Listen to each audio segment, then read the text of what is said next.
aliongea wakati wanaelekea kwenye hii game ni alichambua sehemu ya ushambuliaji ya Young Africans kwa kusema kwamba safu ya ushambuliaji ya Young Africans ni nzuri lakini sio hatari kama ile ya Simba.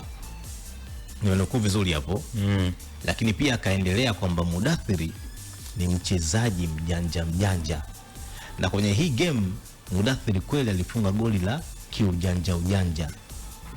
Kwa sababu kwenye sehemu ile ambao alipokea mpira na namna ambavyo aligeuka na lile kombora aliloweka ni vitu viwili tofauti. Kwa golikipa wanaelewa na kwa wale mafootballer wanaelewa nini ambacho kuna ugumu gani wa kudaka ule mpira.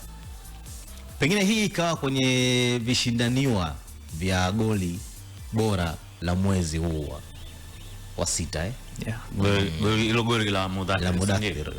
Lakini pia goli la Tegis, si ndio? Pia ni goli moja zuri sana. Mlambisha mtu nani sakafu. Fanya kama unapiga alafu unafinya. Alafu wacha wateseke. Unawatesa kidogo. Unawatesa. Hata ile faulu alipiga Neo Maema anafunga goli ile Mpanzu. Pia ni nzuri sana ile. Watu tumezoea faulu lazima zinyooshwe moja kwa moja, lakini yeye ameanzisha ndani. Yaani kuna ile muda mtu anaigusa pembeni, yeye katoa pasi ya ndani moja kwa moja.